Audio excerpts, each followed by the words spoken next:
स्वागत है दोस्तों मूवीज टाइम चैनल के एक और नए वीडियो में। और आज हम एक्सप्लेन करने वाले हैं दलदल वेब सीरीज को। तो आइए इस वीडियो को स्टार्ट करते हैं, लेकिन उससे पहले चैनल को सब्सक्राइब करके नोटिफिकेशन बेल को ऑल पर कर दीजिए ताकि मूवीज और वेब सीरीज के लेटेस्ट एक्सप्लेनेशन सबसे पहले आप तक पहुंच सके। तो फर्स्ट एपिसोड की शुरुआत होती है जहाँ हम रीटा फरेरा और इंदु मात्रे नाम की दो कलीग को देख पाते हैं। वो एक होटल में बैठकर चाय पी रहे थे कि तभी रीटा की नजर पड़ती है एक लड़के पर जो कि उसे घूरे जा रहा था। उस लड़के ने रीटा के पास एक लेटर भी लेकर गया है जिसमें कि एक शायरी लिखी हुई थी। लेकिन यहाँ रीटा को बहुत तेज गुस्सा आ जाता है और वो उस लेटर को लेकर उस बंदे के मुंह में ठूस देती है। लेकिन यहाँ हमें मालूम चलता है कि रीटा तो बस एक सपना देख रही थी। रीटा ने उस बंदे के साथ कुछ नहीं किया था। जिसके बाद इंदु जो है वो शायरी को पढ़ने लगती है और उससे कहने लगती है कि ये लड़का तो बहुत ही ज्यादा आगे बढ़ रहा है। पर यहाँ हमें मालूम चलता है कि इंदु और रीटा जो है वो यहाँ बस चाय पीने के लिए नहीं बैठे हैं, बल्कि वो तो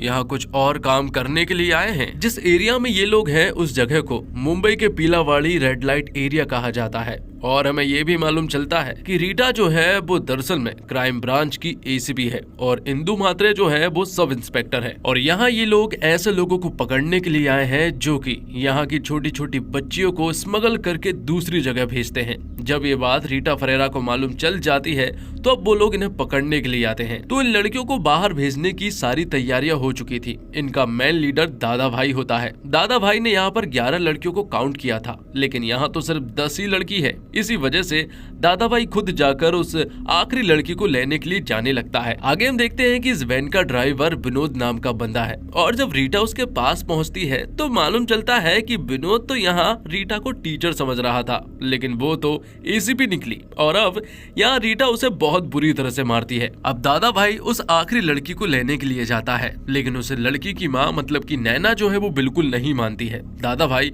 उसे बहुत ही बुरी तरह से मारने लगता है कि तभी यहाँ पर रीटा पहुंच जाती है।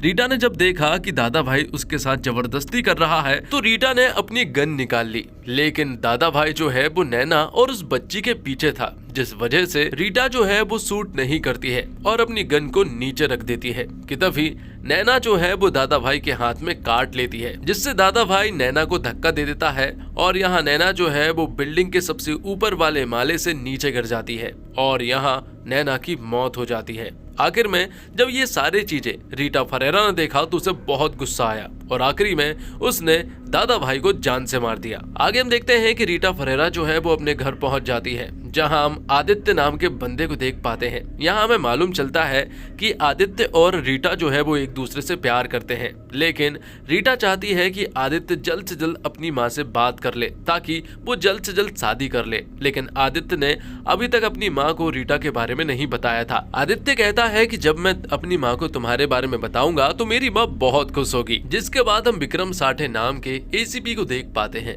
जो कि अपने कलीग जतिन के साथ शराब पी रहा था और वो कहता है कि आज जो कुछ भी पीलावाड़ी में हुआ है उसे देखते हुए ऐसा लग रहा है कि अगली डीएसपी जो है वो रीटा ही बनेगी। लेकिन 5 साल से मेरा नंबर लग ही नहीं रहा है। मेरे साथ हमेशा से ऐसा ही होता आया है, जब भी मेरे डीएसपी बनने की बारी आती है तो किसी न किसी की वाइल्ड कार्ड एंट्री हो जाती है और वो डीएसपी बन जाता है। अब न्यूज चैनल पर ये सारी खबर रीटा फरेरा भी देख रही थी कि अगली डीएसपी जो है वो रीटा फरेरा ही बनेगी। पीलावाड़ी में ये कोई छोटा मोटा मिशन नहीं था, ये बहुत बड़ा मिशन था और रीटा फरेरा जो है वो 4 हफ्तों से पीलावाड़ी में ही अंडरकवर एजेंट के रूप में टीचर के रूप में काम कर रही थी और उसने टीचर बनकर वहाँ की सारी चीजों को देखा और सारी चीजों को देखने के बाद उसने एक्शन लिया। जिसके बाद रीटा जो है वो डॉक्टर के पास कॉल करती है और उसे आधे घंटे के अंदर बीच पर बुलाती है। तो रीटा फरेरा तो बीच पर पहले ही पहुंच चुकी थी और जब रीटा वहां पहुंची तो वहां उसकी मुलाकात मनोहर स्वामी नाम के एक बंदे से होती है जो कि अक्सर यहाँ पर कुत्तों को खाना खिलाने के लिए आता है। मनोहर बताता है कि मैं हर रोज इस बीच पर आता हूँ और इन कुत्तों को बॉइल्ड चिकन खिलाता हूँ। तभी मनोहर नोटिस करता है कि मैंने आपको कहीं देखा है और वो कहता है कि आप तो रीटा फरेरा हैं जिसे मैंने कल ही टीवी पर देखा था। मनोहर कहता है कि मैं इन कुत्तों के लिए एक समाज सेवी हूँ और तो और मेरी एक शिकायत भी है कि मैं हर रोज इन्हें चिकन खिलाता तो हूँ, लेकिन कोई यहाँ पर हर रोज आता है और इन कुत्तों को रॉ चिकन खिलाता है। लेकिन यहाँ जिस तरह से मनोहर रीटा से बात कर रहा था रीटा को बिल्कुल भी पसंद नहीं आ रहा था। वो तो बस यहाँ से किसी भी हालत में जाना चाहती है और उससे पीछा छुड़ाना चाहती है। थोड़ी देर के बाद ही रीटा से मिलने के लिए डॉक्टर आ जाता है, लेकिन दरअसल में वो डॉक्टर नहीं था बल्कि वो तो सप्लायर था जो कि ड्रग्स बेचा करता है। और रीटा ने इस बंदे का नाम डॉक्टर नाम से सेव किया है। और ये भी मालूम चलता है कि रीटा जो है वो इस बंदे से कुछ नशीली चीजें लेती है ताकि रीटा नशे कर सके। अब यहाँ रीटा जो है वो इस बंदे से कहती है कि अगली बार जब मैं फोन करूँ ना तो फोन मत उठाना। जिसके बाद डॉक्टर यहाँ से चला जाता है और रीटा अकेले ही यहाँ पर बैठी रहती है। अब अगली सुबह होती है और रीटा फरेरा जो है वो ड्यूटी के लिए निकल पड़ती है। लेकिन जब वो बीच रास्ते में थी कि तभी उसे एक मर्डर के बारे में मालूम चलता है। जब उसे मर्डर के बारे में मालूम चला तो रीटा फरेरा तुरंत उस जगह पर जाने लगती है। मालूम चलता है कि ये वही जगह है जिस जगह पर पिछली रात को रीटा, डॉक्टर और मनोहर मिले थे। और जिस बंदे का खून हुआ है वो कोई और नहीं बल्कि मनोहर स्वामी होता है, जिसे बहुत ही बुरी तरह से मारा गया था। उसकी कलाइयों को बुरी तरह से काटा था और उसके मुंह में रॉ चिकन को ठूस दिया गया था। ये सारी चीजें देखने के बाद यहाँ रीटा को बहुत बुरा लगा था, क्योंकि वो पिछली रात यहीं पर मौजूद थी। जिसके बाद हम विक्रम साठे को देख पाते हैं जो कि अपने सीनियर ऑफिसर के पास कॉल करता है और उनसे कहता है कि मैं पिछले 5 सालों से लाइन में हूँ कि मैं डीएसपी बन सकूं, लेकिन हर बार कोई ना कोई आ जाता है और वो डीएसपी बन जाता है। लेकिन सीनियर ऑफिसर यहाँ पर विक्रम से कहते हैं कि देखो, महिला सशक्तिकरण की वजह से हमें महिलाओं को ही बढ़ावा देना है, लेकिन अगर रीटा फरेरा के बाद कोई डीएसपी बनेगा तो वो तुम हो। जिसके बाद हमें गीता नशा मुक्ति केंद्र के प्रेसिडेंट को दिखाया जाता है, प्रभाकर को, जो कि साजिद नाम के एक लड़के के पास जाते हैं जो कि बहुत देर तक सो रहा था। इसलिए वो उसके पास जाते हैं और उसके पास से मोबाइल उठाते हैं। यहाँ प्रभाकर नोटिस करते हैं कि साजिद के हाथों पर कुछ निशान है और तो और उन्हें ऐसा लग रहा है कि साजिद जो है वो पिछली रात जरूर कहीं ना कहीं गया था। वो उससे बात करते हैं और बातों से प्रभाकर को मालूम चल जाता है कि साजिद ने कल रात फिर से ड्रग्स लिए हैं। साजिद कहता है कि वो अपने आप को रोकने की काफी कोशिश करता है, लेकिन हर बार वो नाकाम रहता है। इसी वजह से उसे ड्रग्स लेने पड़े। अब आगे हम देखते हैं कि यहाँ साजिद के पास से एक मोबाइल फोन मिला है। प्रभाकर जब उसे ऑन करने की कोशिश करता है तो वो ऑन नहीं होता है, लेकिन वो उसे अपने ही पास रख लेते हैं। जिसके बाद रीटा फॉरेंसिक डिपार्टमेंट के ऑफिसर के पास जाती है। यहाँ सिनोय जो है वो रीटा को बताता है कि मनोहर की वैन में बॉइल्ड चिकन पाया गया है, लेकिन जो उसके मुंह में था वो एक रॉ चिकन था और उसके हाथ को जिस तरह से काटा गया है वो हथियार बहुत ही धारदार था। अब रीटा जब यहाँ से निकलती है कि तभी उसके पास युक्ति सदन से कॉल आता है और उसे बताया जाता है कि युक्ति सदन के जो बच्चे हैं वो बहुत ही ज्यादा शोर कर रहे हैं। कोई यहाँ पर आया था जिसने उन्हें बताकर गया है कि उनकी सबकी माँ जो है वो जेल में है। तब यहाँ पर रीटा खुद युक्ति सदन जाती है और उन सभी बच्चियों को समझाने की कोशिश करती है। यहाँ हमें ये भी पता चलता है कि ये सारी बच्चियां वही हैं जिन्हें दादा भाई जो है वो अपने साथ ले जाना चाहता था और इन सभी की माँ जो है वो जेल में इसलिए है ताकि उनसे पूछताछ हो सके। इन सभी बच्चियों की माँ जो है वो इन सभी बच्चियों को भेजने के लिए मान गई थी, इसलिए उन सभी माँओं से पूछताछ होना बहुत जरूरी है। तो ये सारी बच्चियां तो अपनी माँ से मिलना चाहती है, लेकिन इनमें से एक बच्ची ऐसी भी है जो कि अपनी माँ से नहीं मिल पाएगी क्योंकि नैना जो है वो इस दुनिया में नहीं रही है। अब रीटा फरेरा को अपने सीनियर ऑफिसर अपने पास बुलाते हैं और वो उससे कहते हैं कि तुमने जो काम किया है उसे देखते हुए मैं यही चाहता हूँ कि अगली डीएसपी जो है वो तुम ही बनो और मैंने पर्सनली तुम्हारा नाम जो है वो आगे रेफर किया है। तुम क्राइम ब्रांच की सबसे यंगेस्ट वुमन होगी जो कि डीएसपी बनेगी और मेरा रिटायरमेंट होने में सिर्फ 1 साल ही बचा है और मैं चाहता हूँ कि ये डिसीजन मैं ही लूँ। तो आज रीटा फरेरा जो है वो ऐसा डीएसपी के रूप में ज्वाइन करने वाली थी कि तभी वो फ्लैशबैक में अपने बचपन के दिनों को याद करती है, जहाँ हमें बताया जाता है कि रीटा फरेरा की माँ जो है वो एक पुलिस कांस्टेबल थी और रीटा बहुत छोटी थी। वो पढ़ाई करती थी लेकिन उसका दिमाग जो है वो हमेशा म्यूजिक में लगा रहता था। वो सिंगर बनना चाहती थी बिल्कुल अपने पिता की तरह। लेकिन ये बात जब रीटा फरेरा की माँ सुनती है तो उसे बहुत गुस्सा आता है और वो रीटा से कहती है कि आज के बाद तेरे मुंह से तेरे पिताजी का नाम नहीं सुनने को मिलना चाहिए, वरना मैं तुझे बहुत मारूंगी। अब आगे प्रेस कॉन्फ्रेंस में कुछ प्रमोशन के बारे में बताया जाता है, जहां पर की कुछ अलग अलग ब्रांच की महिलाओं का प्रमोशन हुआ है और अब वो एसीपी बन गई है। लेकिन यहाँ रीटा फरेरा जो है वो एसीपी से डायरेक्ट डीएसपी बनी है।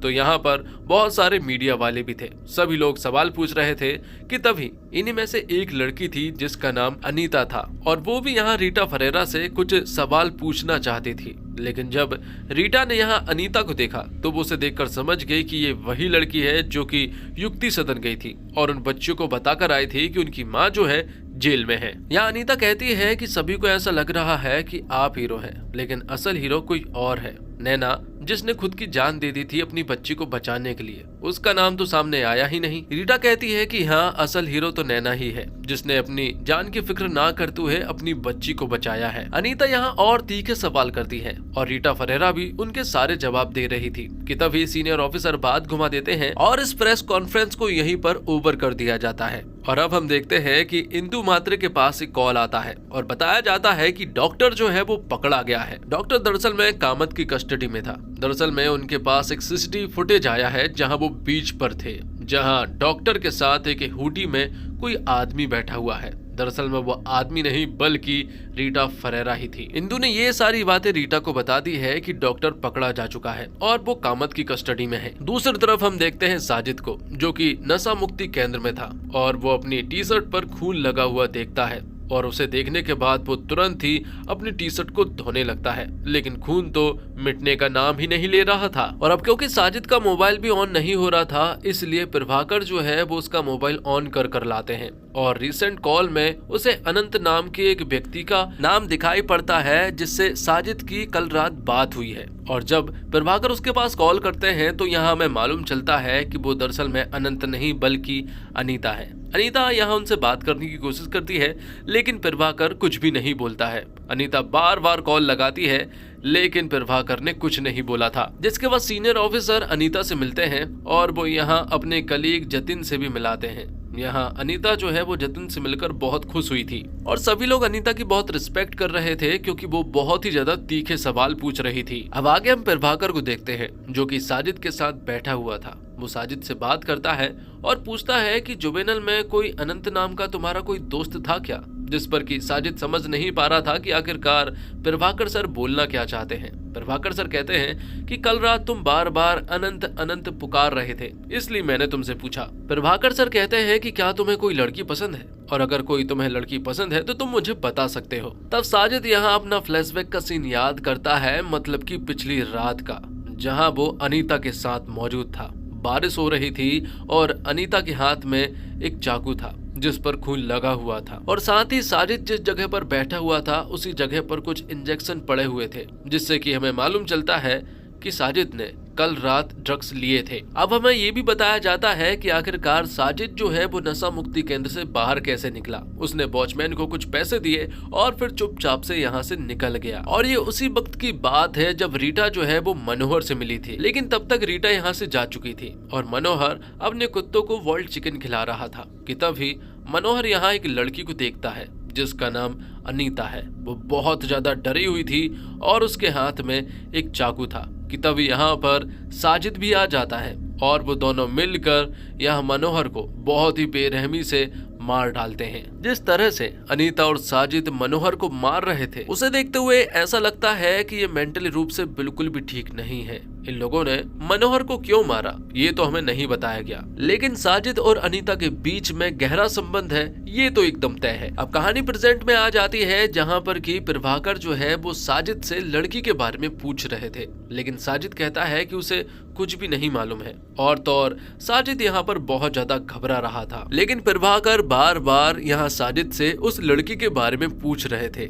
उसे देखते हुए साजिद को गुस्सा आ जाता है और यहाँ साजिद कहता है कि पता नहीं मैं ऐसा क्यों करता हूँ। तब प्रभाकर उसे संभालते हैं, जिसके बाद हम देखते हैं रीटा फरेरा और इंदु मात्रे को, जो कि कामत के पुलिस स्टेशन जाते हैं जहाँ पर कि डॉक्टर बंद है। वो लोग डॉक्टर से मिलना चाहते हैं। तब यहाँ रीटा फरेरा डॉक्टर के पास जाती है और उसे जोरदार एक थप्पड़ लगाती है और उससे पूछती है कि आखिरकार फोटो में तुम दिखाई दे रहे हो, तुम्हारे साथ कौन बैठा था ये हमें बताओ। इसे देखते हुए डॉक्टर समझ गया था कि इसमें मुझे आपका नाम तो नहीं बताना है। वो बताता है कि मैं तो एक पेडलर हूँ जो कि अक्सर ड्रग्स की डिलीवरी करता है, और इसी तरह से वो भी ड्रग्स की डिलीवरी करने के लिए गया था और वहां से तुरंत ही वापस आ गया था। तो कामत के पास अब इस केस की जो भी फाइल थी रीटा उन्हें ले लेती है और अपने साथ जाने लगती है। और जब रीटा अपनी कार में बैठी तो उसे अपनी माँ दिखाई दी और माँ यहाँ रीटा से कहती है कि बचा लिया अपने आप को। ये सुनकर यहाँ रीटा भड़क जाती है और यहाँ इंदु मात्रे के ऊपर चिल्लाने लगती है।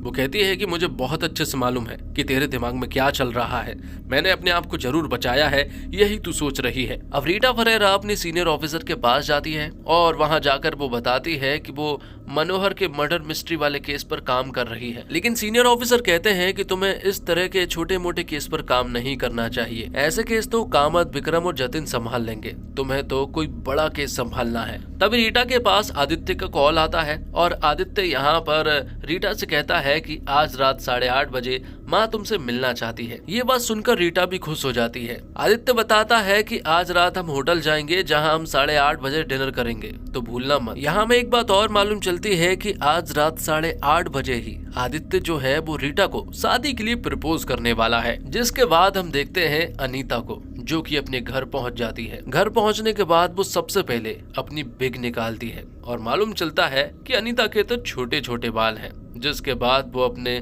दादाजी से मिलती है, जो कि बहुत जख्मी है। वो उनकी मरहम पट्टी करती है और फिर उनके सामने ही सिगरेट पीने लगती है। इतना सब कुछ देखते हुए ये तो मालूम चल गया था कि अनीता जो है वो कोई नॉर्मल लड़की नहीं है। अब रीटा ने कामत के पास से जो मनोहर की मर्डर मिस्ट्री वाली फाइल लेकर आई है, उसी में से रीटा को मनोहर का मोबाइल मिलता है और उसके मोबाइल को अनलॉक करने के बाद वो उसकी फोटोज को देखने लगती है। फोटोज में यहाँ रीटा को एक ऐसी फोटो दिखती है जिसे देखकर वो हैरान रह चुकी थी। दूसरी तरफ हम देखते हैं अनीता को, जो कि एक जर्नलिस्ट है और वो हर रोज घर जाकर अपने काम को देखती है। और जब वो ये सारी चीजें देख ही रही थी कि तभी उसके पास एक कॉल आता है। कॉल दरअसल में पुलिस स्टेशन से आया था और ये कॉल इंदु मात्रे ने किया था और वो उससे कहती है कि कल तुम्हें पुलिस स्टेशन आना है और अगली बार 1 घंटे में फोन उठा लेना। तो अब अगले दिन होते ही यहाँ अनीता जो है वो पुलिस स्टेशन चली जाती है, जहाँ रीटा जो है वो उसका बहुत देर से इंतजार कर रही थी।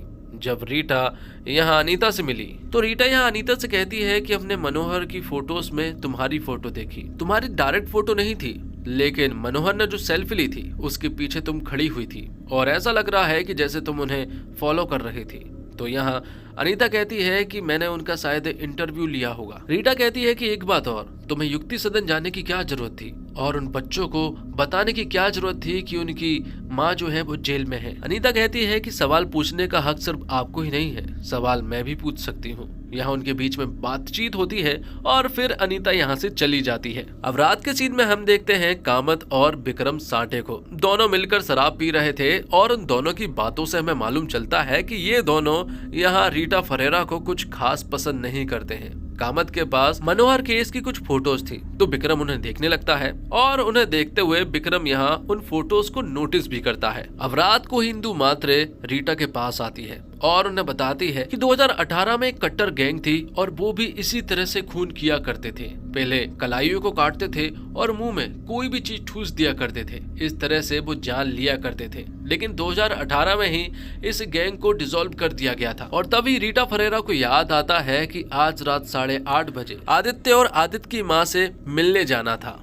लेकिन अभी तो 9:30 बज चुके हैं। ये देखकर वो बहुत परेशान हो चुकी थी। अब रात को ही हम देखते हैं साजिद को, जो कि सो रहा था कि तभी उसे किसी के आने की आवाज सुनाई पड़ी और जब साजिद खिड़की पर गया तो वहाँ उसे अनीता दिखाई पड़ी। अनीता आते ही साजिद को चिल्लाने लगती है कि तुम्हारा मोबाइल फोन कहाँ है। साजिद बताता है कि शायद कल रात बीच पर ही उसका मोबाइल रह गया था। साजिद यहाँ अनीता को समझाने की काफी कोशिश करता है कि यहाँ पर आना तुम्हारा बिल्कुल भी ठीक नहीं है, जबकि अनीता यहाँ साजिद से कहती है कि प्रभाकर के पास ही तुम्हारा मोबाइल है, क्योंकि आज सुबह उसी नंबर से मेरे पास कॉल आया था। लेकिन यहाँ साजिद उससे कहता है कि प्रभाकर सर मुझसे झूठ बोल ही नहीं सकते, वो ऐसा कुछ कर ही नहीं सकते। वो दोनों बहुत तेज तेज आवाज में बात कर रहे थे कि तभी आवाज सुनकर प्रभाकर यहाँ पर आ जाते हैं और प्रभाकर साजिद के मोबाइल से उसी नंबर पर कॉल करते हैं और यहाँ अनीता का मोबाइल फोन बजने लगता है। ये देखकर साजिद समझ जाता है कि प्रभाकर के पास मोबाइल है